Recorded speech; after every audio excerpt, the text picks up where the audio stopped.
It's about 4 p.m. on September 14th, 2019 in downtown Springfield, Missouri on the square, and the Me Too Springfield rally is about to get going. It's a beautiful day for a rally. How are you doing? Hi. I'm Julie. Do I know you? You look very familiar to me. No. Okay. Well, I'm working on a podcast about rape and how Springfield reacts to it. Sure. And so I'm not really sure how to start, walk up to complete strangers and talk to them about this subject yet, but that's kind of the point of the podcast, is to get a dialogue going. And so if you guys have anything to add to the conversation, I'm not sure what you guys, why you decided to participate. It's great, though. It was our showcase chorus. Yeah, we're a women's a cappella group, and we sing barbershop harmony and just a cappella music here around town. But we believe that music is healing. And one of the biggest things that women, and anyone, but women need is music in their lives to help them work through any issues they've been through, whether it's rape or whether it's just life. Yeah. Any kind of traumatic experience can be healed through music. And so we wanted to be here to show our support and to let women know that there's a safe place for them to come and express themselves musically and work through some of those problems. What a great message as a former voice major myself. Yeah, awesome. I may have to join. Here, I'm going to give you, I made these little laminated cards. If you guys could share that with whoever is interested in participating. It's not airing until next year. I'm just starting Yeah, we'll pass to it work on to the on chorus it. and let everyone know if they want to contribute. And I'll take some of this stuff. I should have brought a bigger bag. Gonna need a bigger bag for more stuff. Next year, they're going to have to pass out Me Too goodie bags. Yeah. Make it an official There thing. you I go. was nervous, but my former radio career prepared me to approach everyone no matter their status. We all have the same kind of guts, in my opinion. I want to talk to everyone, to politicians, law enforcement, survivors, homeless people, rich people, transsexuals, Christians, prostitutes. You get the idea. I hope to tell you that I've joined the choir later on in this podcast, and that I had a wonderful time, and it's the best decision I've ever made. Haha. I didn't know what kind of crowd to expect. It's my first Me Too rally. The Springfield, Missouri chapter was just founded in April of 2018, so this is only their second rally. I ran into my friend Holly. Holly is opening a bookstore. How are you doing? Good. Yeah? Good. Books. Yeah. How's the store? It's not here yet. I mean, it's but it's getting there. I'm working on it every day. And I'm trying to be as focused and. It's hard when you're in charge of everything. I know. And it doesn't get done unless you fucking do it. And I want to procrastinate. Oh, I Believe know. me. I know. I want to I feel the same way about this podcast. But I'm trying not to. So I worked all morning working on books. But yeah, it is hard. But I'm trying to be like, I'm going to work every day. Sunday's my day off. So, It'll come together. yeah, it will. Your passion, It will. And that's what I'm And riding I on. still want to do it. So when I'm not working on it, I'm trying to think about it Me and too. listen to stuff about it and understand what I'm, stay excited about the Yeah. topic. Cool. It's hard. Oh, wait, here's the Me Too Springfield. We head over to the Me Too tent. I'm parched by now, and I start complaining. I want to talk to the police. This will be a good place to do it. I've been trying to figure out how to start with them. Yeah. And I know that the chief does these breakfasts and coffee with the chief. And I thought about showing up to one of those, but then I thought that might be, you might feel trapped or something. Yeah, but that's what it's about, right? They come Make here it feel willingly. trapped. Yes. This is where the conversation needs Well, to do happen. they have a booth or are they just here for It security? looks like they have a booth. Maybe. I don't know. Maybe not. That would be smart of Well, them. let's walk over and see. Let's walk over there. Baby, I was born this way. Ooh, kisses. Oh, they're nice and melted. They've been out in the sun. I bet these are too. Caramel apple pops. Probably melted. It's just as good when it's melted. There's trash. I sucked the melted dark chocolate from the Kiss tinfoil just seconds before Yay. I introduced myself. So glad they're here. Good. Stuff you can read. One is for this one's sexual assault and that's domestic. Okay. I got one of each. I feel like I have melted dark chocolate. I'm Julie. Hi, Kelly Wilson. I'm a lieutenant with the Springfield Police Department. Kelly, it's so nice to meet you. This is Jasmine. She's our PAO. Hi. Nice to meet you. I've been trying to figure out when I should contact you. And so you're here, and this is perfect. A place to talk about it. I am just a concerned citizen who has a lot of radio experience in my past. I'm now a paralegal. But I want to just do a podcast, and it's going to be about rape and the community of Springfield and how it handles it, and how it handled it, and what it's doing now. The sexual assault task force meeting. Not this time, but the time before. I've gone to a couple of them. Yes. The Sexual Assault Task Force was put together by our city council after an embarrassing for our city article came out from CNN detailing our police's mishandling of rape kits in the late 2000s to early 2010s. The story was the first I or any of my friends had heard there was even a problem. The story wasn't just about Springfield. There were about a dozen communities profiled in the original piece, but Springfield, Missouri stood out, according to reporters Ashley Franz and Sonam Vashi, because of how many rape kits were destroyed. 108 kits never made it to the lab for testing. They were even thrown out before statute of limitations expired, and dozens of untested rape kits were destroyed before even a year passed since the assault. Soon after victims had mustered up enough courage to report their rape to the police, they would receive a letter from their detective assigned to the case saying that if they didn't respond to the letter within 10 days, their case would be closed. All of this was shocking to me. I'll just say I have many daughters, so I am very concerned about this. Police Chief Paul Williams responded the day the article came out, admitting they had made errors in some of the cases highlighted, and that since 2012, Springfield has been proactive in implementing new and improved practices and responding to and investigating such practices. So I, of course, want to involve a conversation with the police department, and I think that the only way that we can, cure a lot of this, a lot of help would be to talk about it and discuss it from all ends of the spectrum. Everybody's opinion has to be shared. So I'm kind of here passing out these cards.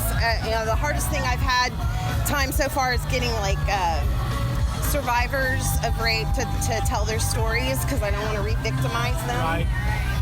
So I'm trying to be very careful with that, and that's what these cards are. They've just got my contact information on it.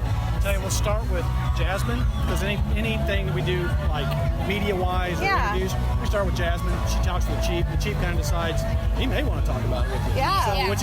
Which is what three notches higher than me. So, but he may put have our major or me or I'm lieutenant over all of our persons crimes, which is sexual assaults, rapes, murders, homicides, job crimes. Well, it's just so great to hear the work that is being done right now, and I'm very encouraged by it. So I think that's what I want to. At first, I wanted to name this Accountable. But it was already taken. So I'd come up with another name, and I went with Rape the Podcast, because it's abrasive. That'll get it. It's abrasive, and it tells them what it's about. So I didn't introduce. This is Officer Jimmy Andela. Hi, Jimmy. He's a 22-year veteran here, so he's. Oh, okay. You've been around for seen a lot of things. I don't want to say you've been around a long time, because that sounds like an insult. The only reason I know he's been around a long time because he's 6 months behind me, so I was the okay. Yeah, there's a lot to talk about, because between what he does, a lot of different what my guys do, because he's the guy that's out there taking the report versus us. We're coming in on the backside in the follow-up. So right. But yeah, I'll run to my car and get cards. Okay. Hang on, So with my contact information, and you can call me or email me. And, okay. I'll talk to the chief. Okay. And then my number's on the other side, so of course you can I call me am too. indeed nervous. I don't know why I'm so surprised at how friendly and open Lieutenant Kelly Wilson and Officer Jasmine Bailey appear to be. The focus of the CNN article was so concentrated on what one sergeant called a systemic problem of botched investigations by police departments all over the country. Springfield's time in the spotlight was particularly intense. CNN quoted experts in law enforcement who said the 10-day letter response will guarantee that the majority of victims will not participate in the investigation. that they were trying to get the case over quickly and didn't understand a thing about trauma. I guess I expected the police to be a little more defensive. The fact that they were here to talk to the community and accessible to me gives me the impression that they are no longer the same police department described in the report. Well, I appreciate this so very much. Once I got the idea to do it, I just couldn't stop thinking about it. And so it feels like a burden that I have to work through. And so your podcast, where will it be? Will it be on like an app or anything like that? It'll be on all the apps. It's going to be a limited series, so it can be as long or as short as I want it to be, kind of like Serial was. I don't know if you listen to podcasts or not. I do. I listen to a lot of true crime podcasts. I listen to Mysterious Universe and a lot of World War II stuff. So. Oh, right on. Yeah. Those are good podcasts to listen to. And a lot of music podcasts. But I plan on it being released on Spotify and Stitcher and iTunes.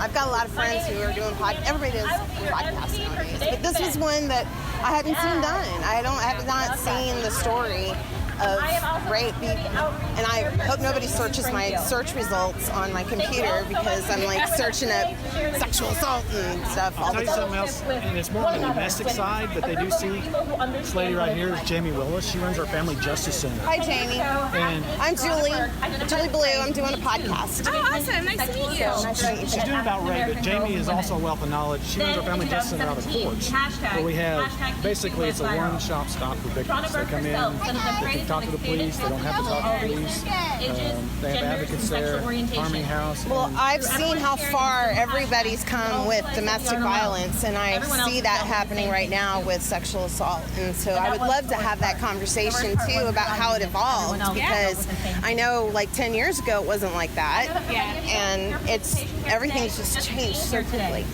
So.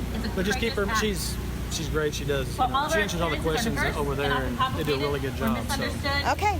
Well, I would love to talk to you as well. I don't have one of my business cards with me. This is our main number.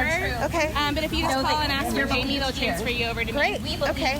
Here, I worked all day laminating these things. It's got my contact information on it. Awesome. Great.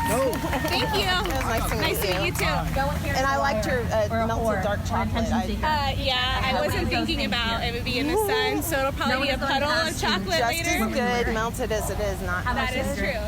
In my opinion. So, take this. I realize we're missing the opening speech, and I start unpacking the airy conversation I'd just had. This was going to be the focus of this podcast. I'd wanted to hold our police department accountable after they admitted mistakes exposed in the CNN article. Not long after starting my research, however, I found a 2014 report by the Department of Justice which estimated that only 34.8% of cases of sexual assaults are even reported to authorities.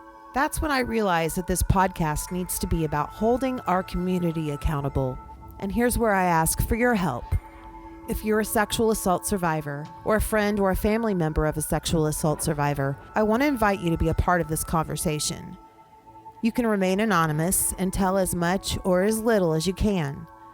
We can speak over a recorded telephone call, or you can just leave a recorded message, whatever makes you most comfortable.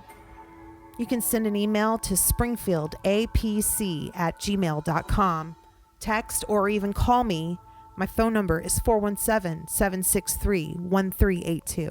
Rape the Podcast is an attempt to educate the community and do what we can to prevent sexual assault from being too taboo and too scary to talk about. There is strength in sharing and talking about our experiences. Thank you in advance for your important contribution to the conversation. Together, we can heal. Rape the Podcast is currently in development. I'm working around my real job to make a positive impact on my daughters' lives and the community that I live in. I'm currently funding this project myself. I don't make a lot of money, and so I don't mind asking for some financial assistance so that these stories can be told and reach the ears of as many people as need to hear them. Please visit our website, rapethepodcast.com, to find out how you can help. I have to thank my good friends Missy Bouchard and Ron Davis for their love and support, and my wonderful husband and my daughters for giving me the strength to follow through on producing my very first podcast. As you can imagine, there will be triggers in this podcast. I urge you to contact 1-800-656-HOPE to speak to a trained staff member from a sexual assault service provider in your area. We do live in an amazing community of caring people who want to help each other. Let's all come together. Let's do what we can. We are here united because we recognize that we are on the cusp of an opportunity to transform our collective conscience. An opportunity and a hope to leave behind the days where women are afraid of men because of what they will do to us, and where men are afraid of women for talking about the things that they do to us.